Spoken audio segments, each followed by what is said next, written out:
responsabilidad de quien las emite. Radiovisión no se responsabiliza por el contenido de las mismas. Programa clasificación A. Apta para todo público. Contenido I. Informativos. Y contenido O. Opinión.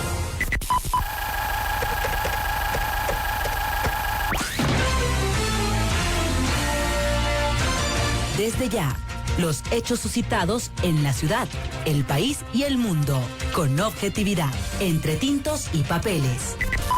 Un espacio de información y comentarios, periodismo profesional y constructivo, con la conducción y dirección del doctor Marco Ávila Cartagena. Entre tintos y papeles.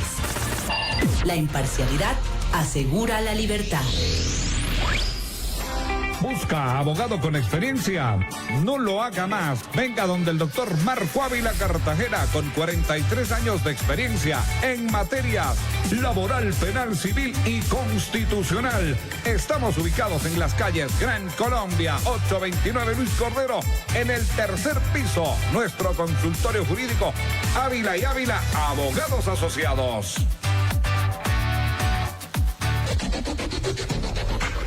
Señoras y señores, un gusto tenerles a ustedes en la frecuencia 106.1 de Radiovisión, Cuenca, Ecuador. Tengo la grata presencia de Eduardo Francolor. Él es un abogado de renombre a nivel nacional, a nivel internacional, autor de varias obras de derecho, y ahora pues el hombre, como se dice vulgarmente, se dedica a la política y se dedica al comentario. Usted ha contribuido mucho con su conocimiento a la República del Ecuador. Bienvenido. Este rato el público ecuatoriano se encuentra un poco nervioso, se nos vienen unos tiempos difíciles, peor aún, creo yo, de los que estamos pasando. ¿Cuál es su opinión, Eduardo? Por favor. Bueno, hay tantos temas que tratar sobre esa pregunta. En primer lugar, quiero agradecerle, doctor Marco Ávila, por la invitación a su importante programa Entre Tintos y Papeles. Para mí siempre ha sido muy satisfactorio estar en su programa con usted, porque se tratan temas vitales, temas trascendentales, temas de gran trascendencia nacional. Aquí estamos para dilucidar todo lo que está pasando en el Ecuador de hoy, que estamos envueltos en una crisis delincuencial. Para mí esto no es un conflicto armado interno, sino una escalada de la criminalidad organizada y un gobierno que ha mentido al Ecuador porque no hay tal plan Fénix. Ahora tratan justamente de que se modernicen los manuales, los famosos manuales, pero como bien escuché esta mañana en un programa de televisión, los manuales tienen que guardar relación con la ley y con el reglamento, la ley del uso progresivo de la fuerza. Por otro lado, también esto es incertidumbre para la ciudadanía. Aquí en Guayaquil vivimos siempre aterrorizados. Hay muertes, matanzas, sicariatos todos los días en todo el país. Y estamos también abocados a una campaña electoral. Ya estamos en una etapa de precampaña. Ayer un candidato tuvo que renunciar porque no se le dio garantías a su vida. Me refiero al ex asambleísta Serrano. Y el Ecuador marcha de tumbo en tumbo con 17 binomios, Marco. Sí. Donde todo el electorado se encuentra desparramado y muchas veces los candidatos lo han hecho por satisfacer egos personales antes que presentar propuestas viables, concretas, a la difícil situación socioeconómica y política del Ecuador. Así que vamos desmenuzando poco a poco según las preguntas que usted muy gentilmente me va a hacer. Bien, Eduardo, muchas gracias. Sí, además de la situación política que le vamos a analizar, las candidaturas, en fin, existe otro tema, la situación económica del país. Es grave, acabo de leer unos mensajes que se emiten en el Twitter sobre el Fondo Monetario Internacional y las exigencias económicas que se realizan a los países de América Latina y especialmente al Ecuador. Tenemos que ajustarnos. por ejemplo, seguir produciendo en el Yasuní, por ejemplo, mantener el IVA, en fin, una serie de circunstancias que aparentemente van a permitir que se haga del segundo desembolso del precio del préstamo de 4.000 millones. ¿Qué piensa usted? ¿Esta es la forma de estrangular al pueblo, favorecer a las élites, o es un proceso normal, Eduardo? Vea, estos dineros que se prestan al Fondo Monetario Internacional, de acuerdo con la ley y con la propia estructura de los fondos, se prestan no para inversión social. Aquí la gente piensa que esos dineros son para inversión social. No, el Fondo Monetario Internacional no presta para obras sociales. Correcto. Presta para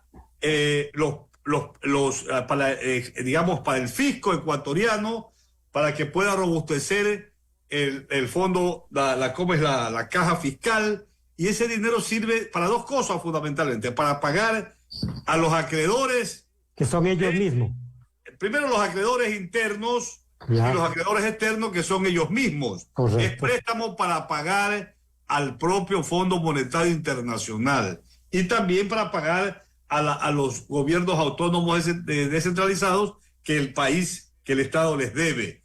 Pero ese dinero no sirve para obra social, para educación, cultura, para salud. Mire, desde el gobierno de Lenín Moreno no se ha fundado o creado una escuela ni un hospital en todo el país. Eso hay que decirlo con firmeza. El dinero del Fondo Monetario Internacional es para pagar al propio Fondo Internacional de la deuda externa. Sí, estoy de acuerdo con usted. Además de esta situación, la crisis que vivimos política también ayuda para que el gobierno, ayuda entre comillas, para que el gobierno pueda contratar estos créditos y de esta manera entonces cumplir con obligaciones con organismos internacionales, dejando en la necesidad y en circunstancias de poder dar por ecuatoriano. Usted dice que no ha habido colegios, que no hay escuelas, que no hay el apoyo a la medicina, pero podríamos hablar también de la obra básica, de la construcción, en fin, en el país. Realmente, Eduardo, estamos viviendo desde hace 7, 8 años una historia que se vuelve tragicómica. Vea, esta es una situación muy lamentable, que el gobierno nacional, que no tiene un plan económico y un plan económico de ajuste de la deuda externa, de cómo paga la deuda externa, no tiene un plan económico de desarrollo social en el Ecuador, no tiene un plan logístico de lucha contra la delincuencia, porque este plan Fénix no existe, nunca ha existido. Es un gobierno que ahora se dedica simplemente a dar una fachada para lograr, como está en precampaña electoral el presidente Noboa, para tratar de impresionar a la gente, digamos, ingenua. Y todavía tenemos ecuatorianos ingenuos, y por eso es que el deseo de los líderes políticos y de una u otra manera quienes opinamos en medios digitales, en los medios de comunicación, tenemos que ilustrar a la ciudadanía para que no coma cuentos, como se dice muy popularmente. Sí, comer cuento es muy frecuente en las elecciones. Estamos arribando a las elecciones del año 2025, pero ya se ven, los candidatos ofrecen el oro y el moro. Además de eso, son personas totalmente desconocidas, prestados, arrendados a los partidos políticos para que integren la elección de las primeras autoridades. ¿Esta improvisación nos merecemos los ecuatorianos o necesitamos gente con experiencia o gente formada? Vea, es triste y lamentable que casi el 90% de los binomios existentes de los 17 son prestados, son alquilados, lo que se deduce que en el Ecuador no ha habido partidos políticos sólidos, fuertes. Se ve que, por ejemplo, en el país existe un movimiento político que es el de la Revolución Ciudadana, que está y que ha ganado desde el año, porque obedece justamente al entusiasmo y la ciudadanía es agradecida del expresidente Rafael Correa, quien triunfó en muchas elecciones, 14 elecciones, cuando era presidente del año 2007 al 2017.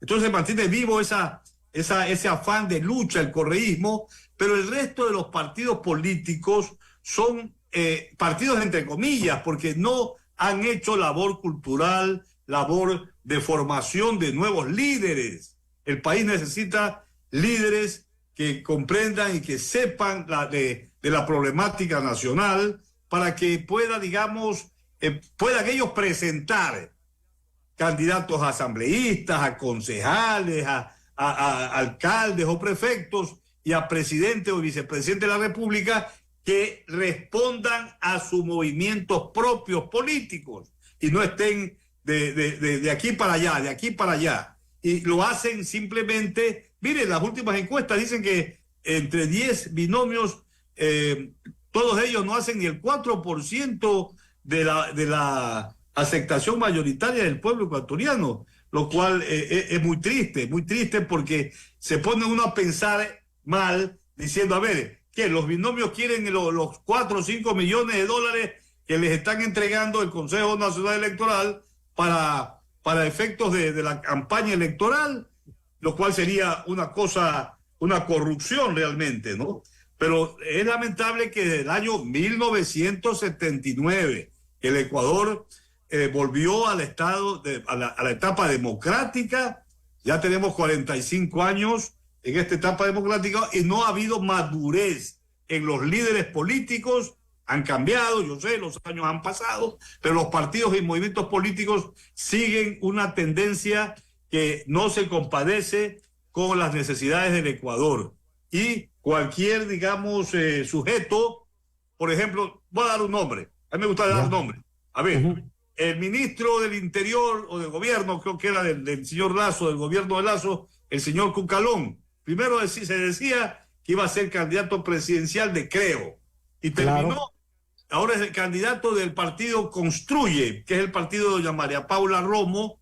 Doña María Paula Romo ahora parece la lideresa del partido y de la gente del extinto candidato que fue asesinado el 9 de agosto del 2023, Fernando Villavicencio, cuando todo el mundo se acuerda que Fernando Villavicencio combatió y luchó contra la ministra de gobierno que era de esa época, María Paula Romo, que era ministra de Lenín Moreno. Entonces, siempre hay este reacomodo y ahora este señor Cucalón aparece como candidato presidencial de ese partido. En lo propio, por ejemplo, con el señor Topi, fue candidato hace pocos meses, en 2023, por el Partido Social Cristiano y ahora aparece alquilado en el movimiento Suma. Entonces, ¿de qué estamos hablando? De que no hay, digamos, consistencia ideológica política. Los líderes no se deben a sus partidos. Cumplen con lo que dice la ley. Pero la ley está mal ahí porque no hay partidos en el Ecuador realmente. No hay partidos y por eso que la juventud no tiene ejemplos a seguir. Una democracia a los 45 años que tiene el reestreno democrático del Ecuador debería ser...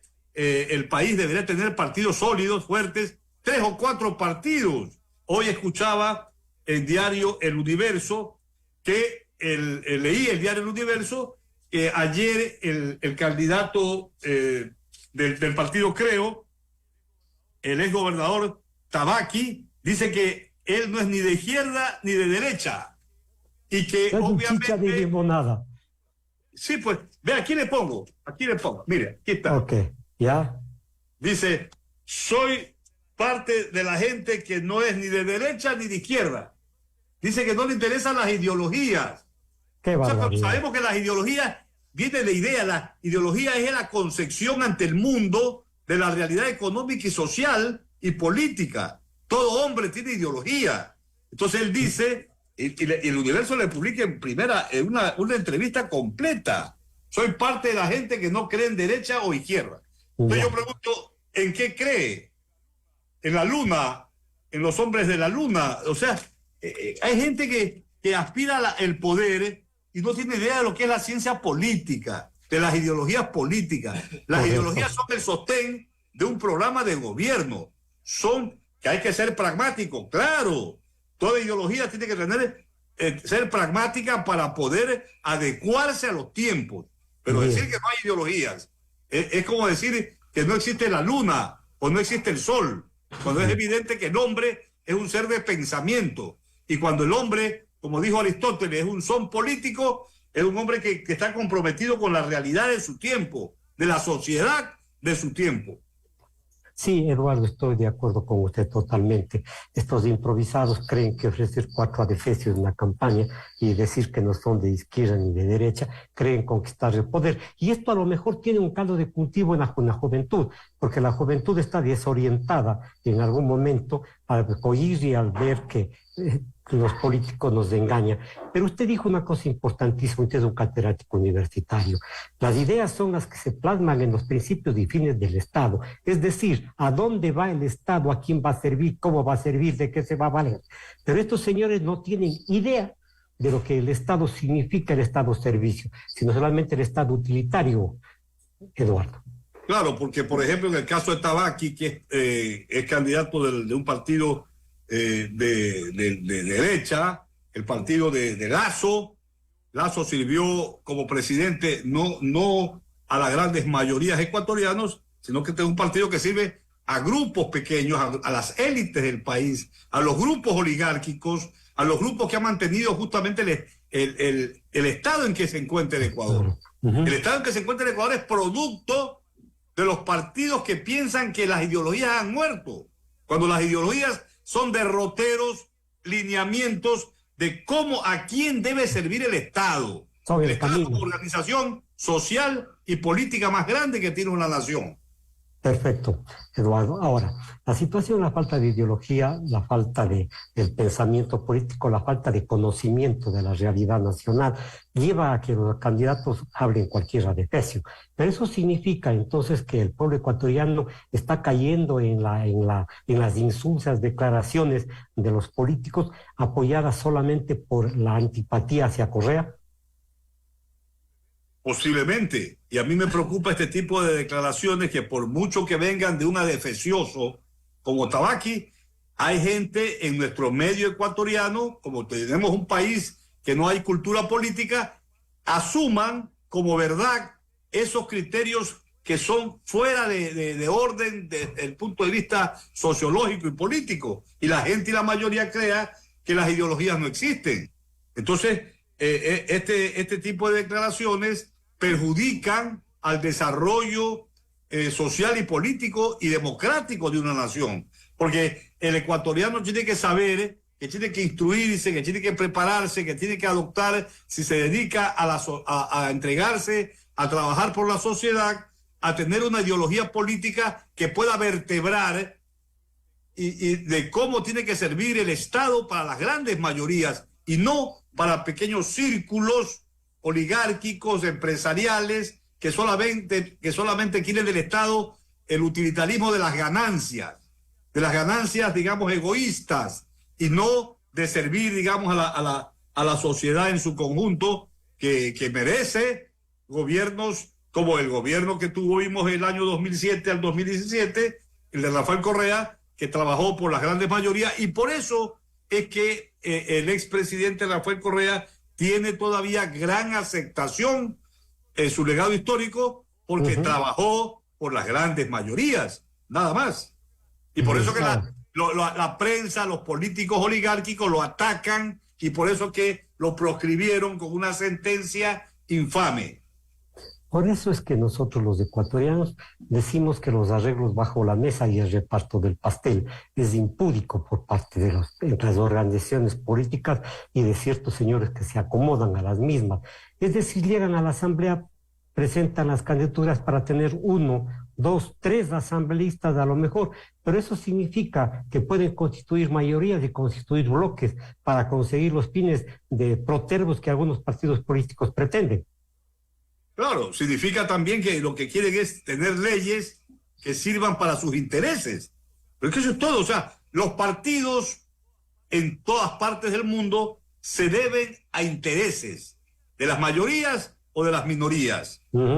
Entonces, todos estos grupos oligárquicos se distribuyen en varias organizaciones políticas para lograr justamente tener bloques a su favor, bloques que puedan, digamos, servir para sus intereses personales o de grupo, Bien. pero no para las grandes mayorías.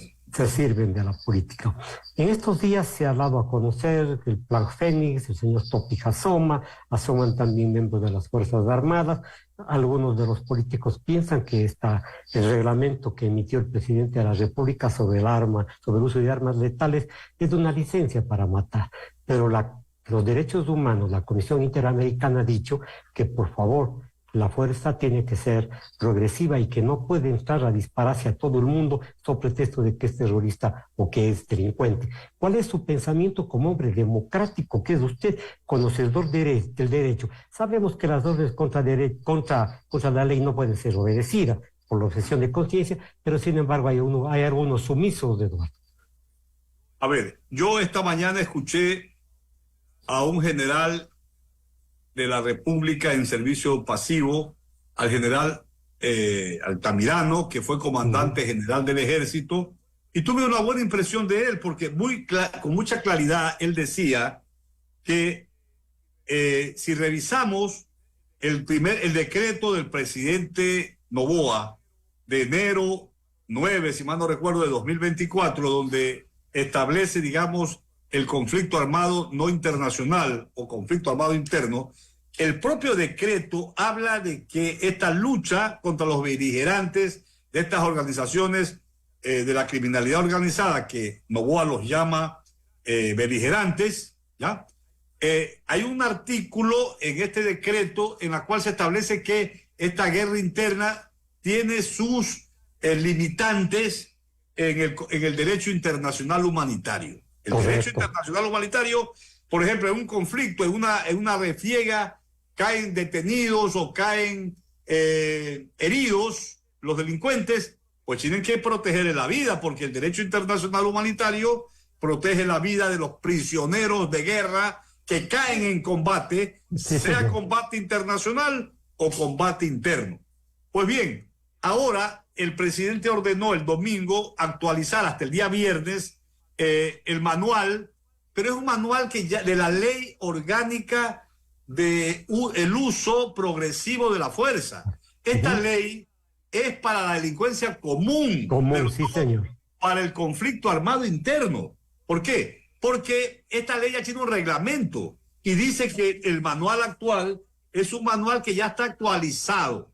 Pero si Noboa pretende que con el manual haya una ley de fuga, que fuga hay que matarlo, entonces estamos hablando de ya no de un conflicto armado interno, sino de una criminalidad organizada del propio gobierno y del propio poder de la fuerza pública ecuatoriana, y esto sería violatorio a los derechos humanos. Yo no creo, me resisto a creer que los juristas del Comando Conjunto de las Fuerzas Armadas hagan un manual que exceda los parámetros los que establece la ley orgánica del uso progresivo de la fuerza, porque esa ley orgánica es justamente, y su reglamento, que hay un reglamento, son los límites, pero un manual no está por encima de una ley orgánica. Correcto. Un manual no puede tener disposiciones jurídicas más allá de la propia ley.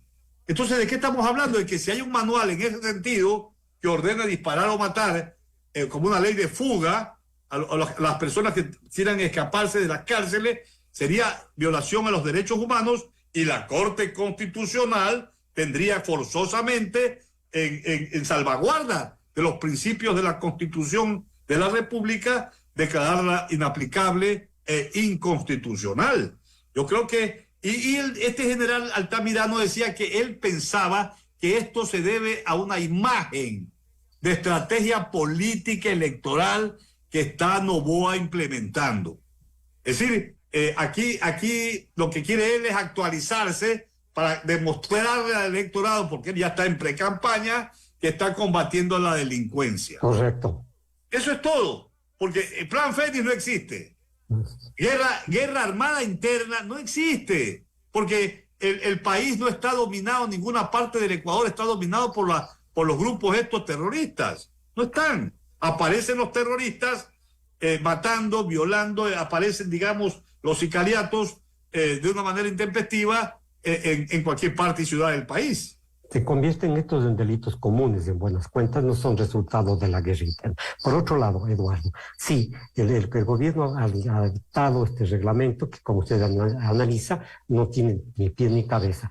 Pero este es para respaldar la campaña o para respaldar el fracaso, resacar el Plan Fénix, popularizar, hacer que es un éxito. O sea, es engaño tras engaño. El Plan Fénix, un fracaso, este reglamento será un fracaso incluso con la objeción de los derechos humanos y la Corte Constitucional. Por supuesto. Y a mí me parece que el manual va a tener situaciones de violación a los derechos humanos más allá, porque ese es el objetivo. Vea, Noboa, a partir del viernes 5 de abril, cuando se atrevió a convertir al Ecuador en una crónica roja internacional y atacó la fuerza pública a la embajada de México en Quito, con Noboa puede pasar cualquier cosa. Y lo hizo con el objetivo de capturar a Jorge Glass, que era un asilado político de México. Entonces ya a este señor se le puede ocurrir cualquier cosa y él se cree la mamá de Tarzán, como se dice vulgarmente, porque es un autócrata, fue un dictador, y yo me temo que ese manual va a ser un manual violatorio de los derechos humanos. Ojalá que no sea así. Ojalá que no sea así. Sí, que esperamos que no haya excesos, justamente. Pero acá viene otra circunstancia. El gobierno sigue creando cárteles, centros de detención, pero esta es únicamente la imagen que presenta. Las cuestiones de fondo son otras cosas, Eduardo, son otras motivaciones. Por ejemplo, en la situación política discriminatoria, en fin. ¿Cuál es su pensamiento como hombre de derecho y qué debería combatir el Estado antes que estas reflexiones, estas apariciones de la violencia, debería a lo mejor ir por otros canales, Eduardo? Vea, a la delincuencia, sea organizada o común, siempre se la combate, dicen los grandes criminólogos, y hay estudios científicos al respecto, con dos aspectos. El primer aspecto es el aspecto de la prevención. Si no hay políticas públicas de prevención social, educación, salud, etcétera, y solamente hay represión indiscriminada, nunca va a terminar esta delincuencia, sea la delincuencia común o de la delincuencia organizada. Vea, estamos desde enero en un conflicto armado interno contra terroristas de la delincuencia organizada. Yo pregunto, ¿hay algún capo de los grandes que han caído? Capturaron cientos de droga en la provincia de Los Ríos. Hasta ahora no se sabe quiénes son los propietarios. Hay una infiltración de la criminalidad organizada, del narcotráfico, no solamente en los juzgados, sino también en la UAFE, en la Contraloría. ¿Ha hecho algo la UAFE? Los bancos, ¿cómo hacen el lavado de dinero? Los narcotraficantes manejan millones de dólares. Y claro, no hay ningún banco intervenido. Ningún banco intervenido. Entonces nos están tomando el pelo en el Ecuador realmente. Un combate eficaz contra la delincuencia organizada transnacional vía narcotráfico conlleva una serie de medidas de prevención y de represión. Vea, los delincuentes manejan millones de dólares y mientras los atacan por un lado, por otro lado en los barrios marginales de Guayaquil, por ejemplo, a los chicos de 13, 14 años, 15 años, los reclutan con dinero. Claro. No solamente en Guayaquil, en todo el Ecuador. ¿Por qué? Porque ahí no hay escuelas, no hay atención del Estado en la educación, en la salud, no hay trabajo, hay una alarmante ya fuga de gente que sale del país, la migración. Esa es la realidad del país. Y el gobierno quiere mostrar fachadas. Ahora Noboa, para tratar de reelegirse en febrero del próximo año, ha de querer dar la impresión de que está trabajando duramente contra los delincuentes. Y no es verdad eso. Por cierto, se dice que han tomado los mandos del gobierno, incluso las mafias organizadas, la mafia albanesa, en fin, hay una cantidad de denuncias donde Serrano ha presentado con documentación cómo de alguna forma se logra la impunidad por parte de las autoridades del país. Entonces, ¿qué debemos hacer recurrir a organismos internacionales para que aclaren la situación o buscar políticos honrados como usted para que orienten el pensamiento? Las dos cosas. Y esperar que haya concienciación en la gente, porque el ecuatoriano tiene un arma poderosa el domingo 9 de febrero del 2025. Saber elegir bien a un nuevo gobierno para que este nuevo gobierno enderece entuertos y logre políticas públicas de beneficio social. Eso es todo. Mientras sigan mandando y dirigiendo las élites, las oligarquías, están aparentemente separadas, ¿no? Pero en el fondo esperan, digamos, que haya una segunda vuelta con la candidata Luisa González de la Revolución Ciudadana. Para todos ahí ya verá que todos se van a reunificar. Ahí sí se reunifican para combatir, pero yo pienso que el pueblo tiene que ya despertar, y para que haya un resurgir de la patria se necesita una elección democrática de concienciación del pueblo. Si no, nos vamos de mal en peor en el Ecuador. Muchas gracias, Eduardo, por habernos acompañado en el programa de hoy. Ya volveremos a conversar después de unos días. Sus criterios nos abren la mente y nos preparan culturalmente y políticamente. Muchas gracias, señoras y señores, por habernos escuchado. Nos vemos el día de mañana. Gracias, Eduardo. Gracias.